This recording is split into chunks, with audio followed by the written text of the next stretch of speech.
यांना विनंती करेन की त्यांनी मार्गदर्शन करावं.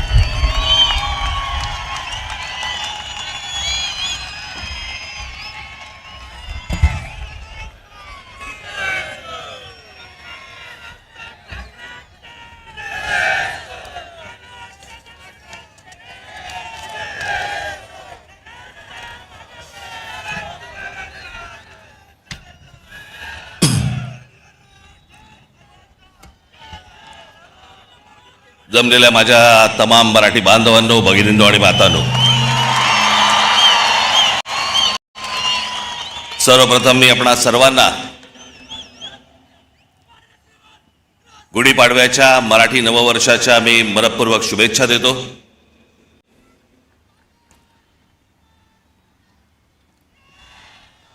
मार्च 2006 ला पक्ष स्थापन झाला आणि 19 मार्च 2006 ला आपली पहिली जाहीर सभा याच शिवतीर्थावरती इथे झाली. आज 20 वर्ष झाली पक्षाला आणि आनंदाची आणि भाग्याची गोष्ट अशी की 20 वर्षानंतर 19 मार्चला गुढीपाडवा यावा. मी याला शुभसंकेतच पकडतो. मी हे सगळे ते निवडणुका आल्या गेल्या, झालं, शिमगे झाले, सगळं झालं. आपण जे उभे आहोत हे लक्षात ठेवा, हे महाराष्ट्रासाठी उभे आहोत.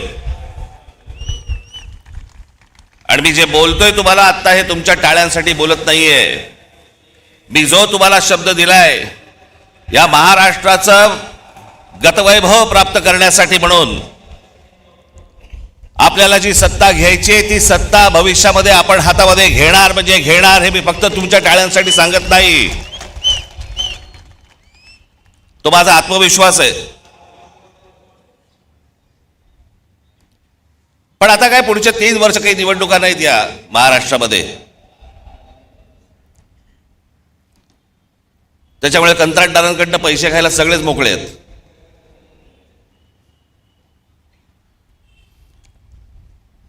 आज देशातही एक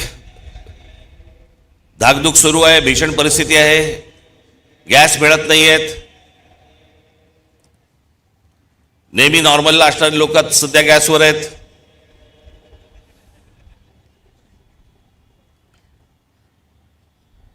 खरं तर काही गोष्टी आपल्याकडनं राहून गेल्या, आपल्या पंतप्रधानांकडनं पण राहून गेल्या. जो इराण इतकी वर्ष आपल्याला साथ देत होता, त्या इराणवरती ज्या प्रकारचे हल्ले होत आहेत, त्याला साथ द्यायला पाहिजे होती.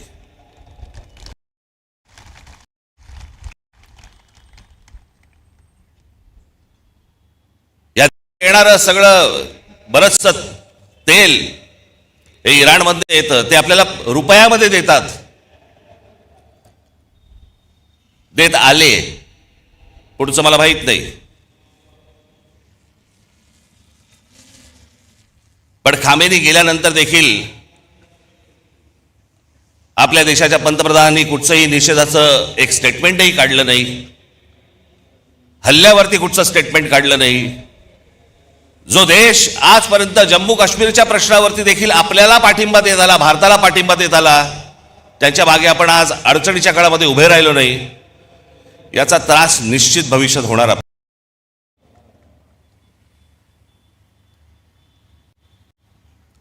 आज सगळ्या बाजूने समजतच नाही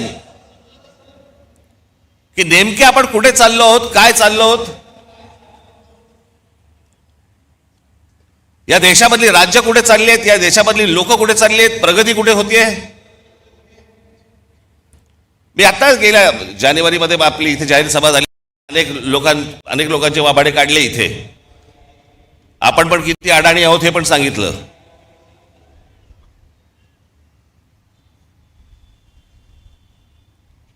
हे जे मी तुम्हाला सांगतो हे लक्षात ठेवत जाय, विसरत जाऊ नका.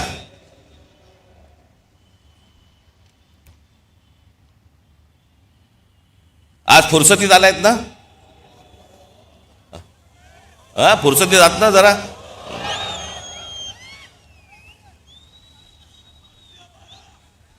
काय उद्या 12 वाजे मी एकट्याने भाषण करत बसायचं? तुला काय बसून ऐकायला?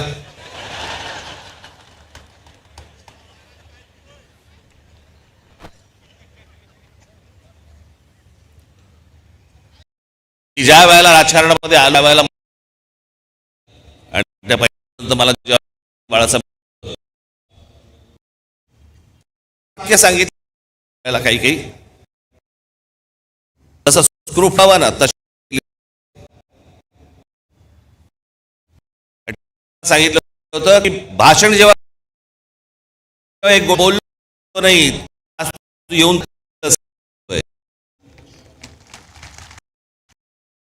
समोर करायला काय दिलंस. आणि मी नेहमी एक भाषण करताना माझ्यावरती एक मानसिक दडपण पण असतं की मी आज काय तुम्हाला देऊ, काय सांगू, तुम्हाला नवीन काय देऊ,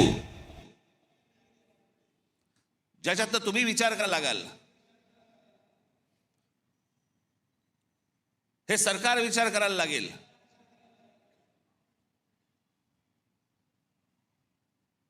पण आज तुम्हाला सगळ्यांना, देशालाच अख्ख्या करमणुकीमध्ये गुंतवून ठेवले. करमणुकीमध्ये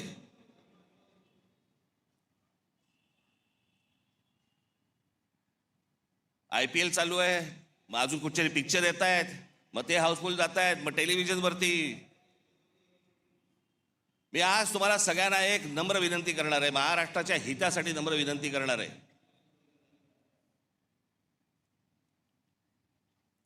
पहिल्यांदा त्या मोबाईल फोनच्या इंस्टाग्राम मधनं बाहेर या.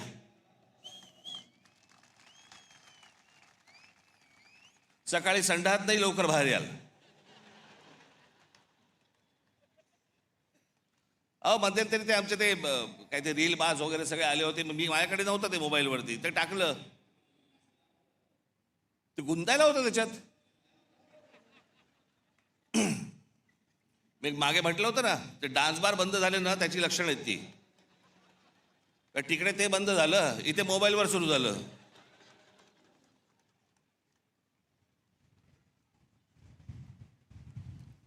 हे मी तुम्हाला का सांगतोय, कारण तुम्हाला गुंतवून ठेवले आतमध्ये. तुम्हाला ह्या सगळ्या करमणुकी आणि या सगळ्या गोष्टींमध्ये गुंतवून ठेवायचं. आणि सरकारला तुम्ही प्रश्न नाही विचारायचे, सरकारला तुम्ही प्रश्नच विचारता कामा नयेत. तुम्ही इतके अडकून आतमध्ये गेले पाहिजेत की त्या गोष्टींचा विचारही तुम्ही मनामध्ये आणता कामा नये. याच्यासाठीच हे डिझाईन आहे.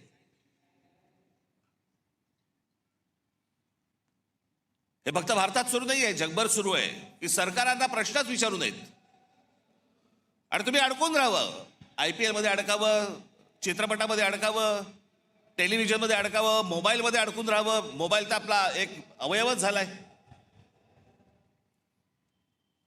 आणि म्हणून आजूबाजूला आपल्याला काही बघता येत नाही, पाहता येत नाही, विचार करता येत नाही. जसे पूर्वीच्या काळामध्ये लोक जसे रस्त्यावरती येत असत, आता काही नाही. मी माझा राग व्यक्त केला मोबाईलवर,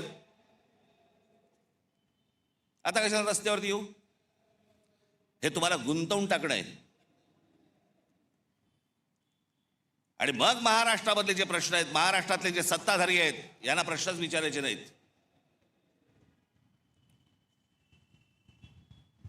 एका बाजूला आमच्या टेलिव्हिजन चॅनलवाल्यांची वाट लावून ठेवली आहे. सारखा वरून दबाव, सारखा वरून दबाव.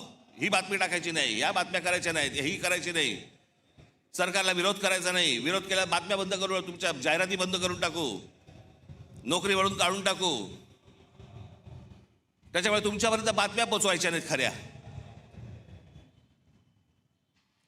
हे अशा एका विचित्र परिस्थितीमध्ये देश अडकलेला आहे, हे राज्य अडकलेले आहे, सगळेच अडकलेले आहोत. अर्थात अशा काही गोष्टी ज्या होतात ह्या काही कायमस्वरूपी बसत नसतात. खालून काठी नाही बसली तर वरून बसतेच.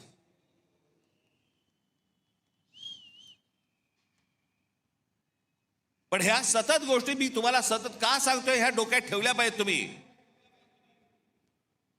या करमणुकीच्या या गटारगंगा ज्या आहेत ना, या तुम्ही नका वाहत जाऊ.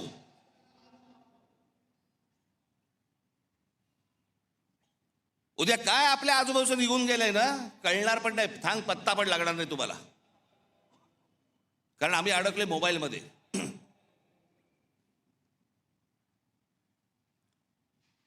आज काय महाराष्ट्राची परिस्थिती होऊन बसली आहे.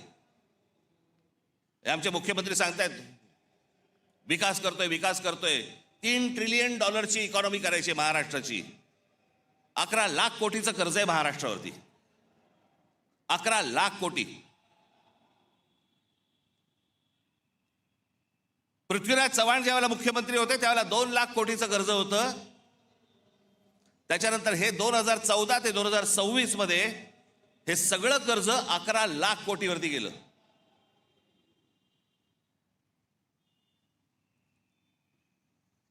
शहरांची अवस्था बघा.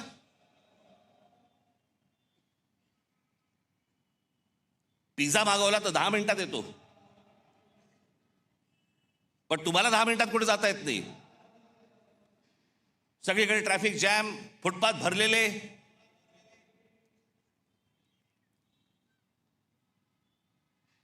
काय आयुष्य नावाची काय गोष्ट असते की नाही एखाद्याच्या? तुमच्या मनात येते की नाही की माझं काय आयुष्य आहे?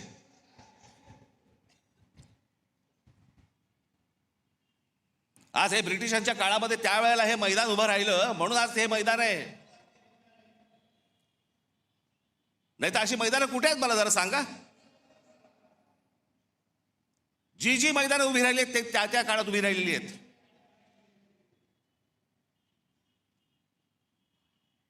आपण काय मुलांसाठी काय करतो? लहान लहान मुलांसाठी काय बागा तरी तयार करतोय का आपण? त्या बागा बघितल्यानंतर तिकडे जावंसं तरी वाटतंय का?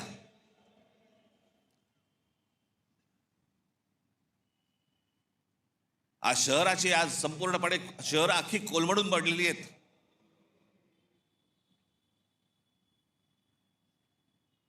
मी मध्यंतरीच मुख्यमंत्र्यांना भेटलो, उपमुख्यमंत्र्यांनाही भेटलो. या शहरांचा ट्रॅफिकचा प्रश्न, गाड्या. उद्या मी तुम्हाला सांगतो अशी जर परिस्थिती जर अजून 5-10 वर्ष राहिली ना, घरातनं निघाल आणि तिकडेच असाल, हलता येणार नाही तुम्हाला. सगळंच गमावून बसतोय आपण, सगळं आपल्या हातातनं गमावून बसतोय.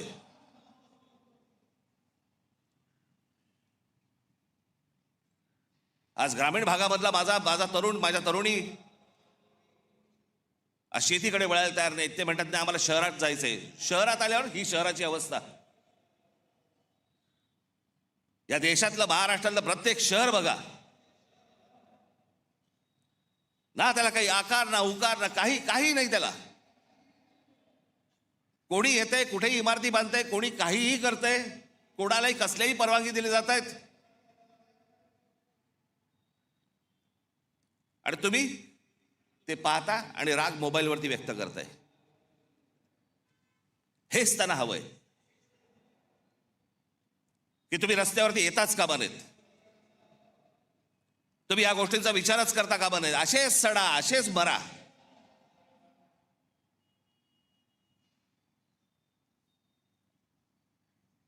तीन वेळा आजपर्यंत कर्जमाफी झाली शेतकऱ्यांची, 3 वेळा.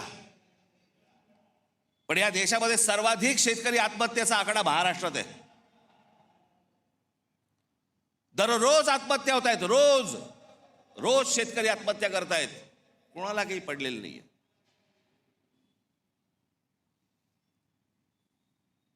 हे इथे तुमच्यासाठी कोस्टल रोड बांधतायत, आम्हीच त्याची स्तुती करतो. आमचा मराठी माणूसच स्तुती करतो, छान झालाय ना रस्ता. अरे तो तुझी वाट लावायला झालाय. तुला कल्पना नाही तो रस्ता कशासाठी झालाय. तो तुमच्यासाठी झालेला रस्ता नाहीये. तो बाकीच्यांना आत येण्यासाठी आणि तुम्हाला बाहेर जाण्यासाठीचा रस्ता आहे. तो आम्हाला जो अंदाज येत नाही. आमच्या दरवाज्यावरती जोपर्यंत टकटक होत नाही तोपर्यंत आम्हाला समजतच नाही. आज सगळ्या शहरांमधल्या सगळ्या जमिनी चालल्या आहेत. हे अडाणी सारखे उद्योगपती सगळे घेत बसले आहेत. सरकार न बघता सह्या करतंय. हा सगळा पाडा मी मागच्या वेळेला वाचला होता. त्याच्यात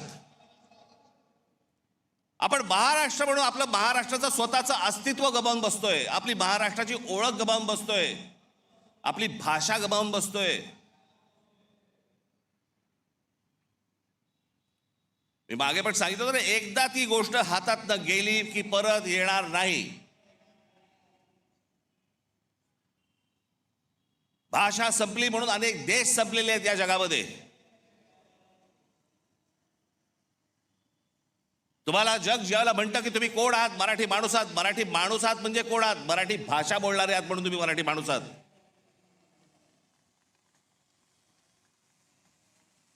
मी काय काय व्हिडिओज बघतो, अनेक लोक काही काही भांडण चालू असतात, मारामारी चालू असतात, आणि आपलेच मराठी हिंदीमध्ये बोलत असतात. हिंदी मत बोल ना, हिंदी मत. अरे मग तू काय करतोय? जा दक्षिणेकडे बघा, तामिळनाडू बघा, आंध्र प्रदेश बघा, केरला बघा, लांब कशाला गुजरात बघा. प्रत्येक राज्य आपलं अस्तित्व टिकवणे, प्रत्येक राज्य आपली भाषा टिकवणे.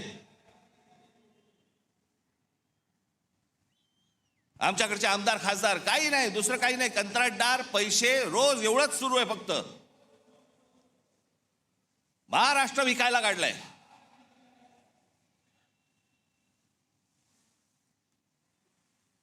आज मुख्यमंत्र्यांकडे गृह खातं आहे. संपूर्ण महाराष्ट्रभर सगळ्या ठिकाणी ड्रग्ज विकले जात आहेत.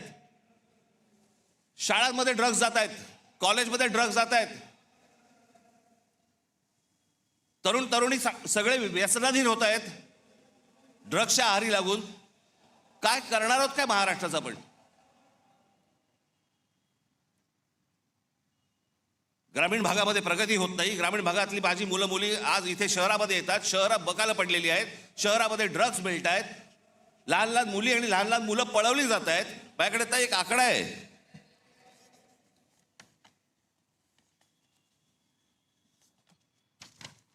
नोव्हेंबर डिसेंबर या महिन्यातल्या 36 दिवसांमध्ये, गेल्या आता नोव्हेंबर डिसेंबरच्या या 36 दिवसांमध्ये केवळ मुंबईमध्ये 82 मुलं बेपत्ता झाली. जानेवारी ते नोव्हेंबर 2025 या कालावधीत महाराष्ट्रातील नवी मुंबई शहरात तब्बल 499 मुलांच्या अपहरणाच्या घटना नोंदवण्यात आल्या. त्यातली 41 मुले अद्याप बेपत्ता आहेत.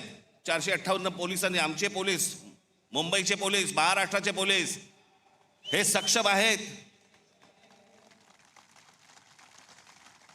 म्हणून त्या आई वडिलांना त्यांची मुलं मिळाली. NCRBच्या आकडेवारीनुसार महाराष्ट्रात दरवर्षी, हे मी तुम्हाला विधानसभेतलं सांगतोय आकडे, विधानसभेमध्ये आत्ता मुख्यमंत्र्यांनी त्यांच्या भाषणामध्ये सांगितलेले आकडे सांगतोय तुम्हाला. NCRBच्या आकडेवारीनुसार महाराष्ट्रात दरवर्षी साधारण 4,500 ते 5,500 मुले बेपत्ता होतात. काय होत असेल त्यांच्या आई वडिलांना? 4,500 ते 5,500 मुलं बेपत्ता होता. हा महाराष्ट्र, असा होता महाराष्ट्र.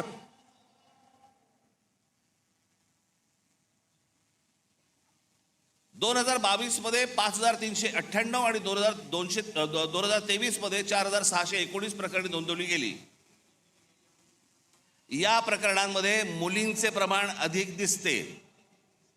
मुंबई हे सर्वाधिक प्रभावित शहर असून येथे दरवर्षी सुमारे 2,000 पेक्षा जास्त मुले बेपत्ता होतात. मुख्यमंत्री देवेंद्र फडणवीस यांनी फेब्रुवारी महिन्यात विधानसभेत दिलेल्या आकडेवारीनुसार. हे कोणती शहर म्हणायची हो, कोणतं राज्य म्हणायचं?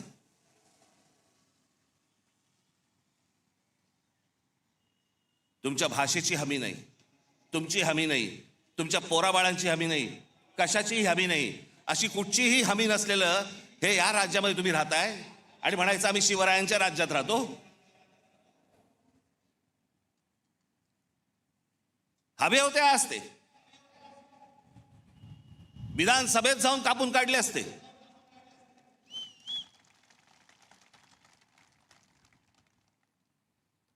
पण आम्हाला माहितीच नाही. राज ठाकरे जेव्हा सांगणार आकडे त्यावेळेला आम्हाला कळणार, कारण आम्ही कशात गुंतलोय? आम्ही इंस्टाग्राममध्ये गुंतलोय.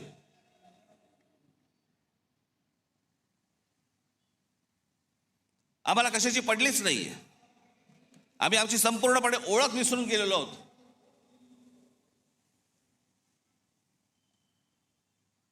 मी आज एक मुद्दामून एक गोष्ट तुमच्यासाठी आणलेली आहे. मी बोलीनच, पण त्याच्यानंतर तुमच्या लक्षात येईल तुम्ही कोण आहात, तुम्ही कोणत्या भूमीत जन्माला आलात, तुम्ही कोणाचे वारस आहात. मी नेहमी सांगतो ना, हा महाराष्ट्र दरवेळेला देशाला दिशा दाखवत आला, या हिंद प्रांताला दिशा दाखवत आला. त्या महाराष्ट्राकडे कधीतरी तुम्ही नीट जवळून पाहिलेत का, की या महाराष्ट्राची नेमकी क्षमता तरी काय आहे?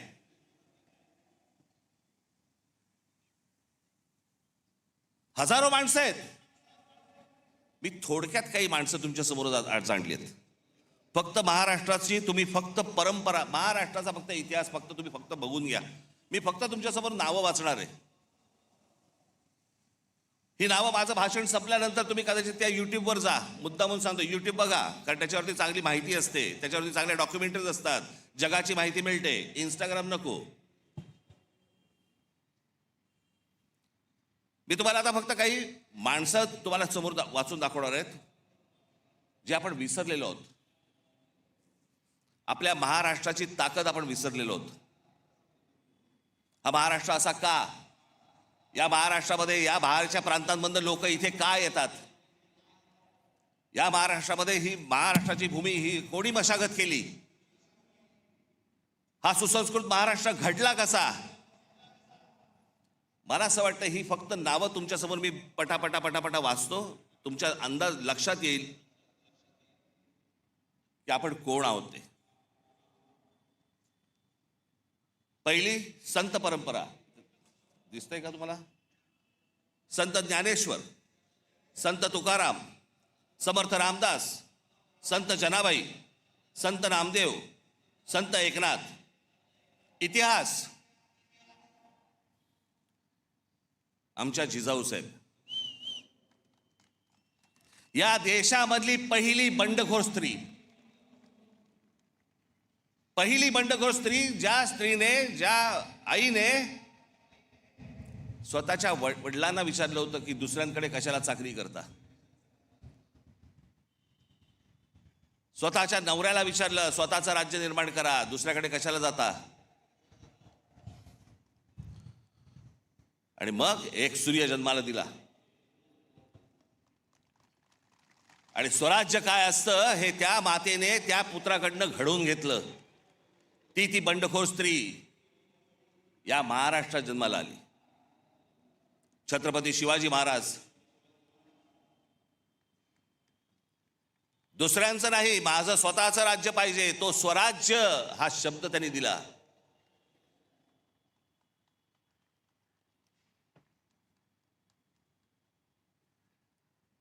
छत्रपती संभाजी महाराज. छत्रपती शिवरायांच्या मृत्यूनंतर स्वराज्य टिकवण्यासाठी आणि वाढवण्यासाठी अंतर्गत कलहाशी आणि शत्रूशी समर्थपणे आणि प्राणपणाने लढणारे धर्मवीर महाराष्ट्र. बाळाजी विश्वनाथ पेशवे योद्धा व मराठा साम्राज्याचे पंतप्रधान होते. मी एक तुम्हाला सर्वांना आज हात जोडून विनंती करणार आहे, ज्यांनी महाराष्ट्र घडवला ना, ज्यांनी महाराष्ट्र मोठा केला ना, आणि महाराष्ट्रात आज देखील, कृपया आपल्या महापुरुषांकडे आणि कोणाईकडे जातीने पाहू नका. त्यांनी या महाराष्ट्रासाठी काय योगदान दिलं ना, ते सर्वात महत्वाचं आहे. हे तुम्हाला त्यांच्या मतांसाठी म्हणून तुम्हाला जातीमध्ये भिडवतायत आणि महाराष्ट्रामधून प्रत्येकाला वेगळं करतायत. हे कृपा करून करू नका.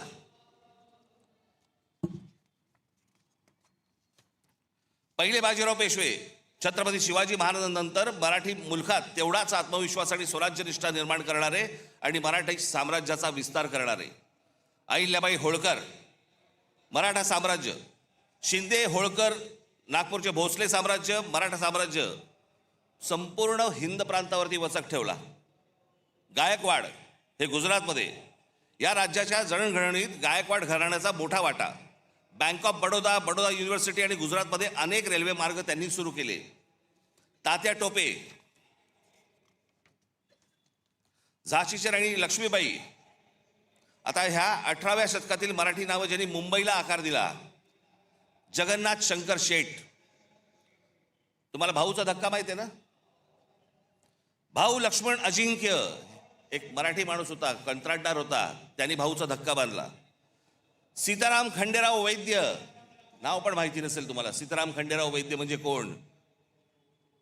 हे जे टाटांचं ताजमहाल हॉटेल उभं आहे ना, या ताजमहाल हॉटेलचे आर्किटेक्ट.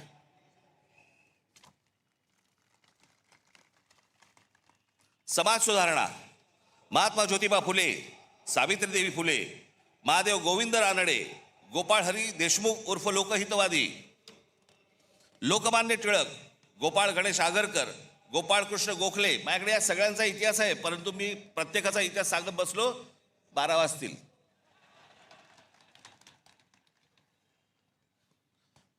गोपाळ कृष्ण गोखले, शाहू महाराज, भारतरत्न डॉक्टर बाबासाहेब आंबेडकर, क्रांतिसिंह नाना पाटील, स्वातंत्र्यवीर विनायक दामोदर सावरकर, महर्षी विठ्ठल रामजी शिंदे, संत गाडगेबाबा, भारतरत्न महर्षी धोंडो केशव, म्हणजे ज्यांनी महिलांचं शिक्षण, त्यांचे हक्क, विधवांना परत पुनर्विवाह करण्यासाठी म्हणून ज्यांनी काम केलं ते हे महर्षी धोंडो केशव कर्वे.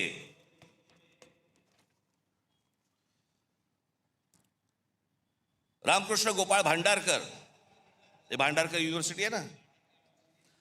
भारतरत्न पांडुरंग वामन काणे, थोर भारतीय प्राच्य विद्या संशोधक, संस्कृत पंडित, धर्मशास्त्राचा इतिहास लिहिला या माणसाने. हे सगळे महाराष्ट्रात जन्माला आले तर. भारतरत्न विनोबा भावे, प्रबोधनकार ठाकरे, तुमचे आजोबा, धर्मातील चुकीच्या रूढी परंपरांवरती प्रहार करणारा हा माणूस. म्हणजे त्यांची पुस्तकं आजही आणून वाचा तुम्ही. अनेक लोक म्हणतात, अनेक जण सांगतात की म्हणे प्रबोधनकार ठाकरे हे ब्राह्मण विरोधी होते. माझे आजोबा कधी ब्राह्मण विरोधी नव्हते, भट्टभिक्षुकीच्या विरोधात होते. धर्माच्या नावाने जी पिळवणूक व्हायची त्याच्या विरोधातले होते ते कुठच्याही समाजाच्या विरोधातले कधीही नव्हते. पण वाचनामधनं आपल्याला जेवढं हवंय तेवढंच काढून घ्यायचं. त्याच्यामुळे ह्या सगळ्या लोकांकडे पाहताना तुम्ही तुमचे तर्क लावू नका किंवा तुमच्या डोक्यात भरवलेले तर्क लावू नका. स्वतः वाचा, स्वतः पहा. कर्मवीर भाऊराव पाटील, पंडिता रमाबाई, आनंदीबाई जोशी ज्या पहिल्या डॉक्टर झाल्या, ताराबाई मोडक, पंजाबराव देशमुख, चिंतामणराव देशमुख, ICS मध्ये पहिला क्रमांक मिळवलेले पहिले भारतीय आणि रिझर्व्ह बँकेचे पहिले गव्हर्नर, शाहीर अण्णा भाऊसाठे, शाहीर अमर शेख,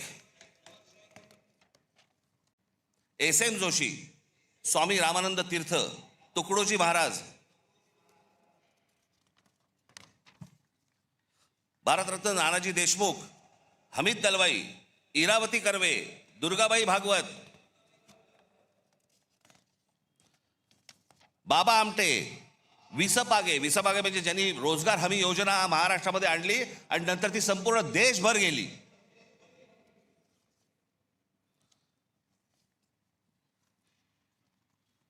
अनेक नेते होऊन गेले महाराष्ट्रामध्ये,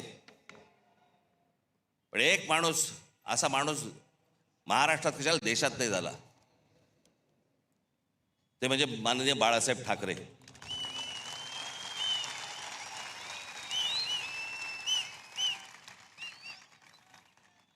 मराठी माणसाच्या मनात जी मराठी अस्मितेचा जो अंगार फुलवला हा पहिला या माणसाने.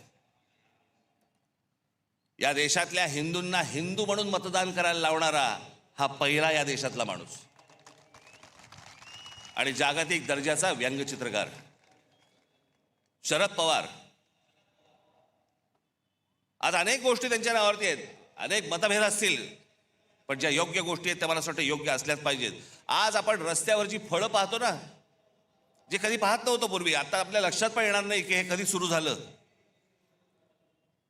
पण आपली गाडी थांबली असताना कोणीतरी येतो, एखादा माणूस स्ट्रॉबेरी घेऊन येतो किंवा काही घेऊन. फलोत्पादन याच्यामध्ये महाराष्ट्रात सर्वात मोठी क्रांती करणारा हा माणूस. जी फळं कधी पाहिली नव्हती ती सर्वसामान्यांना आज मिळायला लागली, त्याच्यामध्ये सर्वात मोठं काम करणारा माणूस. बारामतीमध्ये ज्यांनी शेतीमध्ये AI टेक्नॉलॉजी आणून शेतीमध्ये कशा प्रकारची क्रांती केली, एकदा काहीतरी जाऊन बघून पण या. सहकार चळवळ महाराष्ट्रात उभी राहिली. धनंजयराव गाडगीळ, विठ्ठलराव विखे पाटील, तात्यासाहेब कोरे.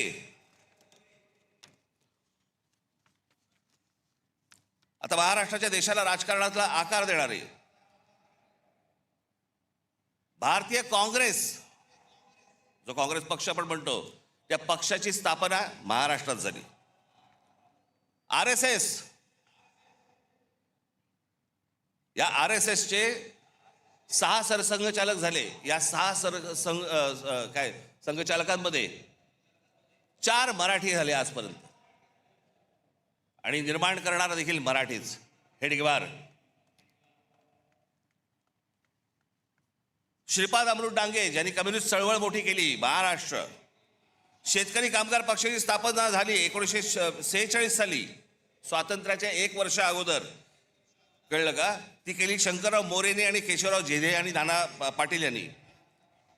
तुम्हाला आश्चर्य वाटेल,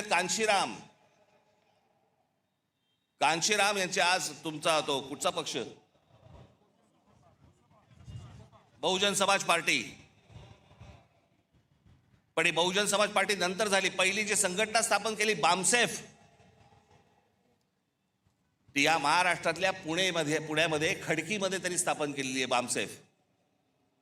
या सगळ्या गोष्टींची मुळं जर तुम्ही बघितली तर ही सगळी महाराष्ट्र आहेत. इतिहासकार, ज्या इतिहासकारांकडे या देशातले सगळे लोक किंवा बाहेरच्या देशांमधले लोक ज्यांच्याकडे टवकारून बघतात, असे काही इतिहासकार म्हणजे विका राजवाडे, गोविंद सखाराम सरदेसाई, त्र्यंबक शेजवलकर, वासुदेव सीताराम बेंद्रे, बाबासाहेब पुरंदरे, रणजित देसाई, गजाननराव मेहेंदळे. आमचे गजाननराव आत्ताच गेले.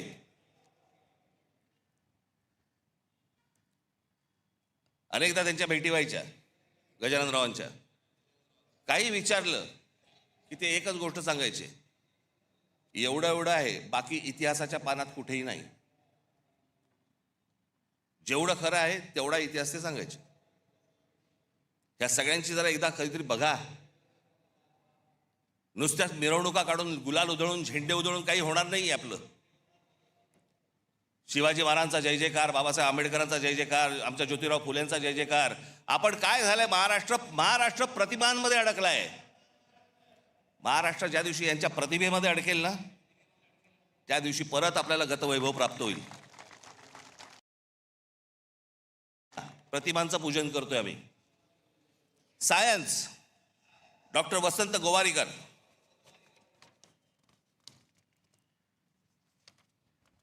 बाकीची पानं कुठे गेली रे?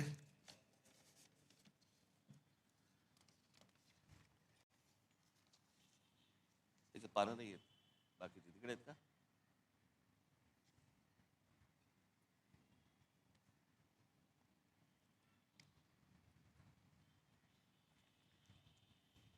इधर.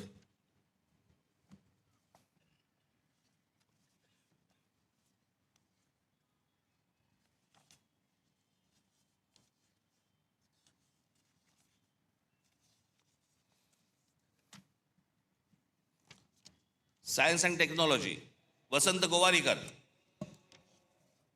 जयंत नारळीकर, रघुनाथ माशेलकर, विजय भटकर.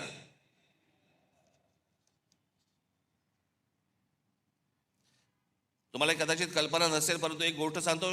शिवकर बापूजी तळपदे नावाचे जे गृहस्थ झाले, त्यांनी राईट्स बंधू म्हणजे ज्यांनी विमान उडवली ना, त्याच्याही 8 वर्ष आधी 1895 मध्ये मुंबईच्या गिरगाव चौपाटीवरती मरुत्सखा नावाचे मानवविरहित विमान यशस्वीरित्या उडवले. हे घडवणारे महाराष्ट्रात. पत्रकार बाळशास्त्री जांभेकर, नारायण दीनानाथ वेलकर. तुम्ही म्हणाले कोण आहेत नारायण दीनानाथ वेलकर? तुम्ही जर ऐकाल तर तुम्हाला प्रश्न पडेल, हे आपल्यापर्यंत आलं कसं नाही अजूनपर्यंत. टाइम्स ऑफ इंडियाचे संस्थापक मालक. 1840 मध्ये मुंबईचे पहिले भारतीय महापालिका आयुक्त ते जेई ब्रेनन या ब्रिटिश व्यक्तीसोबत 1838 साली त्यांनी बॉम्बे स्टँडर्ड हे वृत्तपत्र सुरू केले, जी कंपनी 1860 पर्यंत त्यांनी चालवली. आणि पुढे रॉबर्ट नाईट या ब्रिटिश व्यक्तीने ते विकत घेतलं आणि त्याचं नाव टाइम्स ऑफ इंडिया असं ठेवलं. सुरू करणारा मराठी माणूस. कृष्णाजी प्रभाकर उर्फ काकासाहेब खाडीलकर. आचार्य आत्रे, नावाजलेले अभ्यासक. माधवराव गाडगीळ, पर्यावरणावरचा अभ्यास. माधवराव चितळे, पाणी या विषयावरचा अभ्यास. म्हणजे जगभरामध्ये या लोकांना काय किंमत आहे ना, आपल्याला अंदाज पण नाही याचा, फक्त आमच्याकडेच किंमत नाही. पांडुरंग सदाशिव खानखोजे. चित्रपट दादासाहेब फाळके, एखादे दे रे मला येत ठेवायला यायला.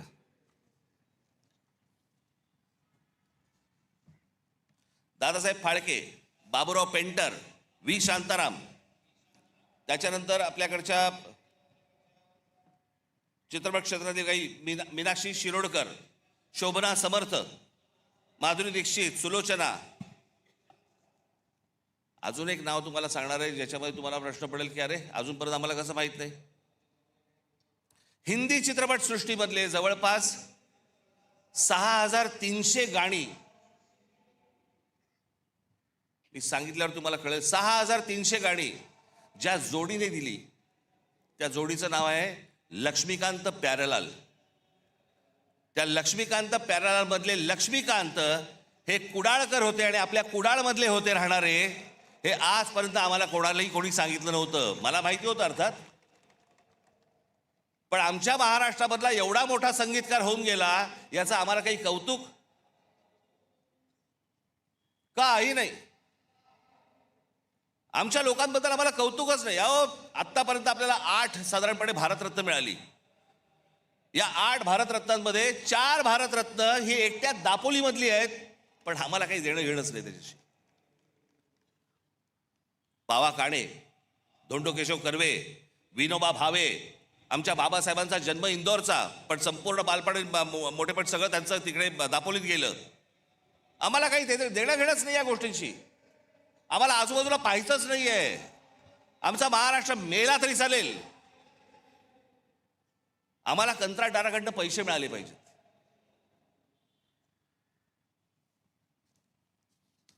सी रामचंद्र, या महाराष्ट्राचा सगळ्यात मोठा सुपरस्टार दादा कोंडके, ज्यांनी छाप पाडली, या देशावरती छाप पाडली. निळू फुले, नाना पाटेकर, अमोल पालेकर, अशोक सराफ, आशुतोष गोवारीकर. गायक भारतरत्न पंडित भीमसेन जोशी, लता मंगेशकर, आशा भोसले, कुमार गंधर्व, किशोरी आमोणकर, जितेंद्र अभिषेक. चित्रकार दीनानाथ दलाल, वासुदेव गायतोंडे, माधव सातवळेकर. मी एकेकावरती, या एकेका माणसावरती मी एक तास बोलू शकतो. पी ए धोंड, आचरेकर, सडवेलकर, एस एम पंडित. तुमच्यापैकी बरेच जण हे त्या तामिळनाडूला आपल्या स्वामी विवेकानंदांचं जिथे पुतळा आहे ना, तिथे काही जण गेला असाल. मी गेलो होतो. पुतळा पाहिल्यानंतर मी असा उलटा मागे फिरलो. मागे वळलो तर तिथे 2 पेंटिंग्स होती. एक परमहंसांचं होतं आणि एक त्यांच्या पत्नीचं होतं. म्हणून मी जवळ जाऊन पाहिलं तर ते एस एम पंडितांचं पेंटिंग होतं. दोन्ही पेंटिंग एस एम पंडितांची होती. या इथे बाजूच्या गल्लीत राहायची. इथे आम्हाला काही देणं घेणं नाही. आम्हाला कलेशी देणं घेणं नाही, संगीताशी नाही, साहित्याशी नाही, कशाशी नाही. फक्त आमच्याकडे झालंय जयंत्या आल्या, पुण्यतिथ्या आल्या की आम्ही फक्त मिरवणुका काढून ढोल वाढवायला सुरुवात आमच्याकडे. पण आमच्याकडे काय पेरून ठेवलंय, काय होऊन गेलंय याचा आम्हाला अंदाजच नाही. शिल्पकार सदाशिव साठे म्हणजे गेटवे ऑफ इंडियाचा जो पुतळा आहे तो शिल्पकार साठेंनी उभा केला आहे.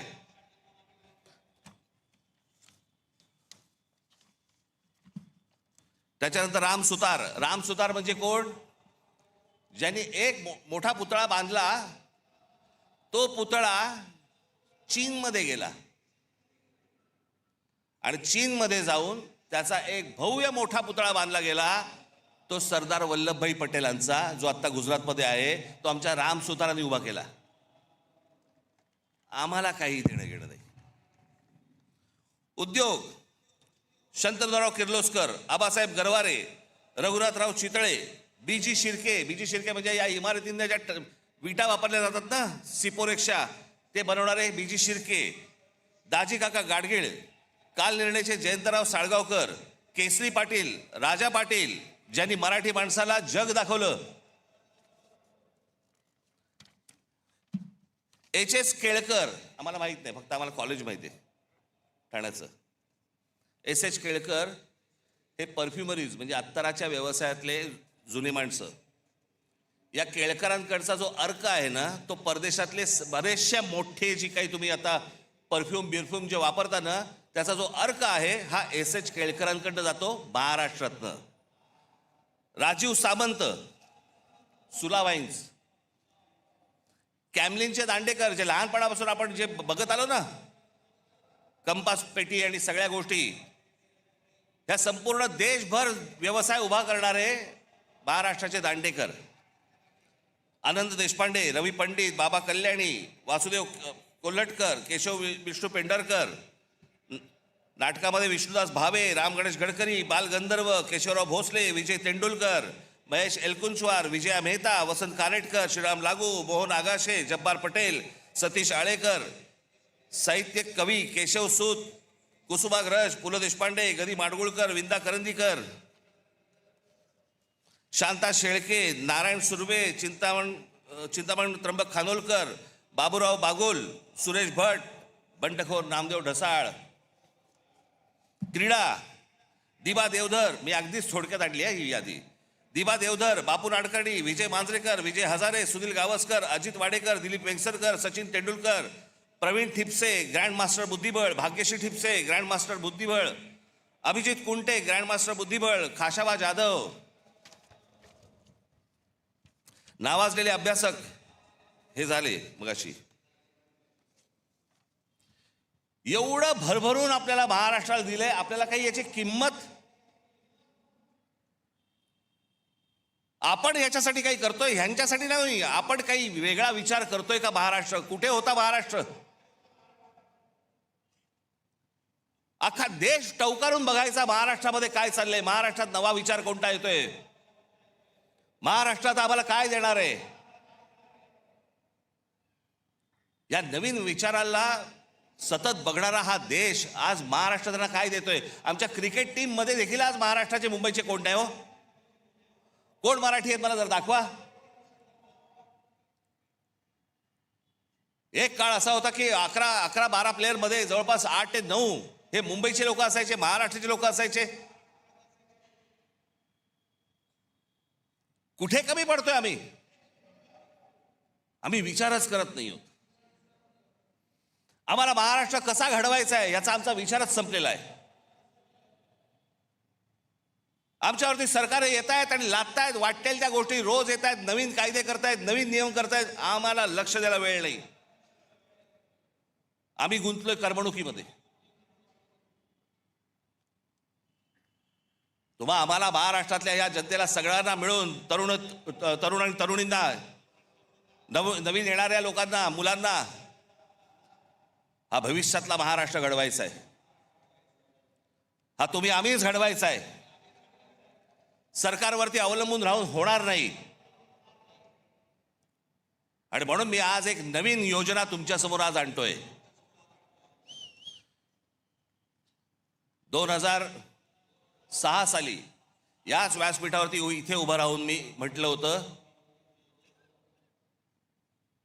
की मी महाराष्ट्राचा विकास आराखडा आणीन, महाराष्ट्राची मी ब्ल्यूप्रिंट आणीन. मग एका पत्रकार परिषदेत मला एका पत्रकाराने विचारलं ती तुमची ब्ल्यू फिल्म कधी येणार आहे. तर मी म्हटलं की मी ती आणली असतं बरं झालं असतं, त्यांनी किमान पाहिली तरी असती. पण त्या 2006 साली मी जेव्हा म्हटलं होतं मी महाराष्ट्राची ब्ल्यूप्रिंट आणीन, महाराष्ट्राचा विकास आराखडा आणीन, 2014ला आणला. 2006 ते 2014 महाराष्ट्रात जिथे जिथे मी गेलो, जिथे जिथे पत्रकार परिषदा झाल्या, सर्वजण कुत्सितपणे मला विचारायचे काय ते ब्ल्यूप्रिंटचं काय झालं, कुठपर्यंत आलं, ते विकास आराखड्याचं काय झालं, कुठपर्यंत आलं. प्रत्येक पत्रकार परिषदेमध्ये असताना, चालू असताना किंवा नंतर हे प्रश्न असायचेच. जेव्हा आणली 2014, आज 2026, या क्षणापर्यंत मला कुठच्या पत्रकारांनी प्रश्न विचारलेला नाही त्या ब्ल्यूप्रिंटमध्ये आहे काय, कारण वाचलीच नाही. त्यांना वाचण्यात इंटरेस्ट नव्हता, हिणवण्यात होता. असो, पण तो काळ लोटला गेला. आज जवळपास त्याही गोष्टीला आज 12 वर्ष होऊन गेली. अनेक तज्ज्ञांना त्यावेळेला बरोबर घेतलं होतं, अनेक गोष्टी त्यामध्ये केल्या होत्या. गेल्या 10-12 वर्षामध्ये अनेक महाराष्ट्रही बदलला, खूप गोष्टी बदलल्या, विचारात महाराष्ट्र बदलला. आणि म्हणून मला असं वाटलं की काय करावं, कारण मी अनेकदा वाचत असतो वर्तमानपत्रांमध्ये, काही लेख येतात वर्तमानपत्रांमध्ये, अनेक चांगल्या सूचना येतात, अनेक काही नवीन गोष्टी निर्माण करण्यासाठीच्या गोष्टी येतात. आणि मग विचार केला की या सगळ्या गोष्टींसाठी एक कुठेतरी आपल्याला एक प्लॅटफॉर्म उभा करायला लागेल. या महाराष्ट्रामधली लोक, महाराष्ट्राच्या बाहेरची कोणी, की महाराष्ट्रामध्ये नेमकं काय व्हायला पाहिजे, महाराष्ट्रामध्ये नेमकं काय घडलं पाहिजे, महाराष्ट्रात ते नेमकं घडलं ते कसं घडलं पाहिजे, अशा अनेक लोकांकडे अनेक योजना तयार आहेत. परंतु सांगायच्या कोणाला, मांडायच्या कोणाला? सरकार म्हणजे कोण, बोलायचं कोणाशी, मांडल्यानंतर सांगितल्यानंतर ते बघणार कोण आहे, आम्हाला उत्तर कधी मिळणार? आणि म्हणून या सगळ्या गोष्टींचा विचार करून मी एक नवीन वेबसाईट आत्ता महाराष्ट्राला मी आत्ता अर्पण करतोय, की ज्या वेबसाईटवरती तुम्ही येऊन तुमचे विचार, पण विचार जय महाराष्ट्र साहेब, चालणार नाही साहेब, भावी मुख्यमंत्री तुम्हीच, डिलीट, असल्या कुठच्याही गोष्टींना त्या याच्यावरती स्थान नाही. नवा विचार करा, या मोबाईलच्या जोखडातनं बाहेर या, या करमणुकीच्या गटारगंगेतनं बाहेर या. हा तुम्हा आम्हालाच महाराष्ट्र उभा करावा लागेल, हा तुम्हा आम्हालाच महाराष्ट्र वाचवावा लागेल, आणि याच्यासाठीचं म्हणून हे पहिलं पाऊल आहे. म्हणून आज तुमच्या समोर महाराष्ट्र नेक्स्ट, महाराष्ट्र पुढचा मी तुमच्या समोर उभा करतोय. आता दाखवा रे,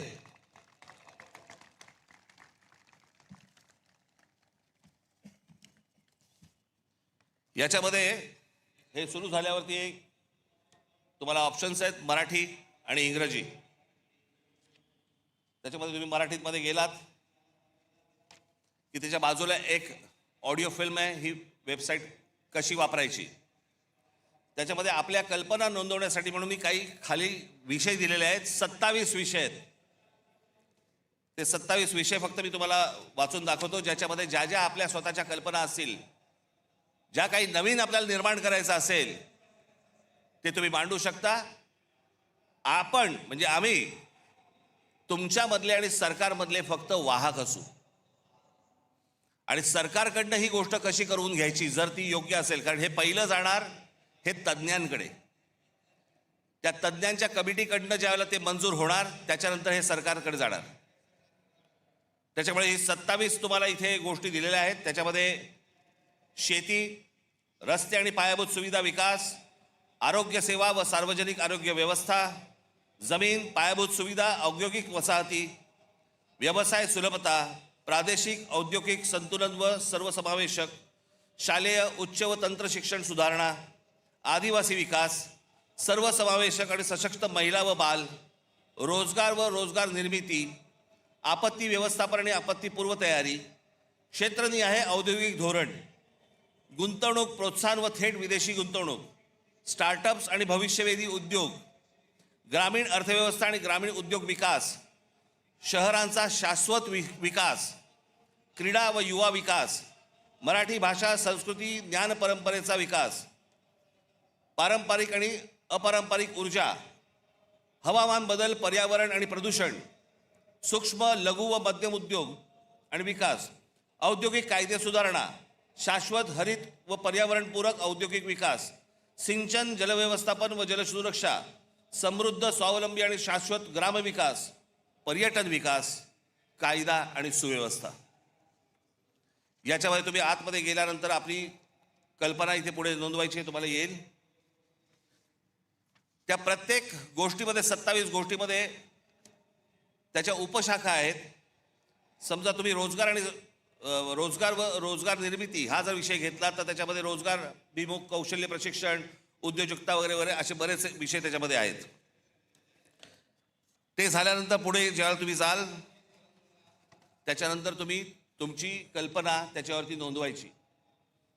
आणि त्याच्या खाली गरज असल्यास तुम्हाला काही फाईल अपडेट करायची असेल, फोटो टाकायचा असेल त्याच्याबरोबर तुमच्या म्हणण्याला, तोही तुम्ही टाकू शकता. त्याच्यानंतर तुम्ही पुढे गेलात,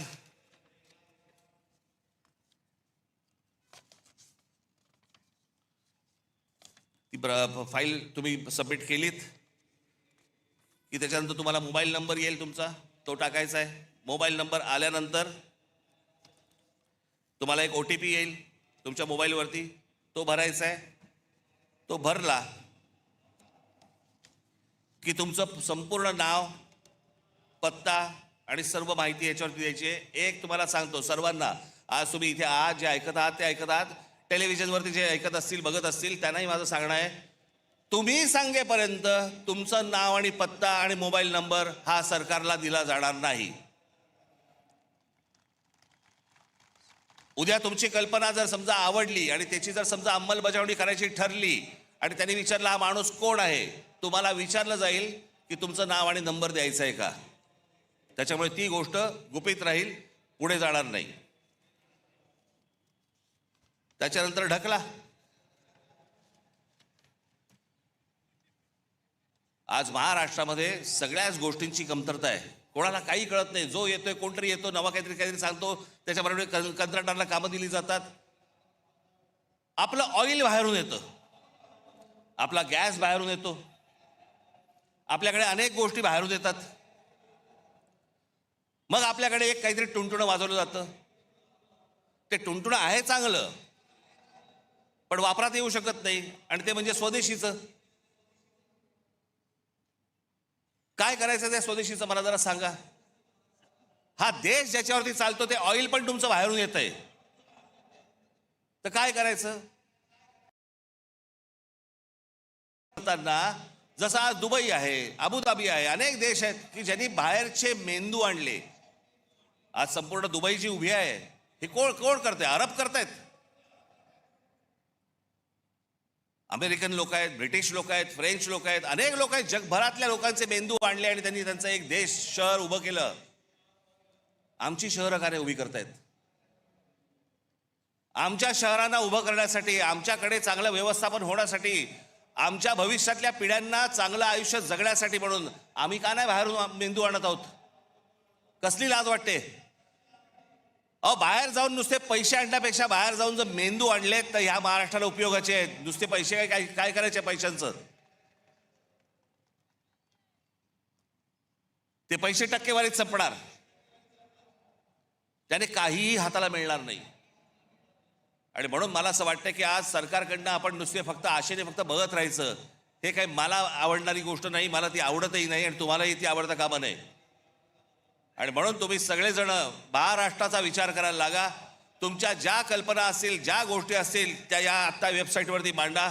या महाराष्ट्राला आकार देण्याचा एक उत्तम कार्य हे आपल्या हातून घडो, जेणेकरून या महाराष्ट्रासाठी ज्यांनी ज्यांनी खस्ता खाल्लेल्या आहेत त्यांनाही वरती आनंद मिळेल की माझी सर्व लोक महाराष्ट्राची, हे महाराष्ट्र वाचवतायत, जगवतायत. याच्यासाठी सगळेजण तुम्ही कामाला लागावं अशी एक आशा अपेक्षा बाळगतो. आणि आज आपण सर्वांची मी रजा घेतो. धन्यवाद. जय हिंद, जय महाराष्ट्र.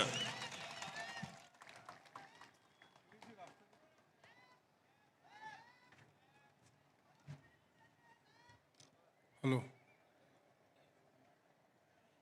कृपया सर्वांनी राष्ट्रगीताला उभं राहा.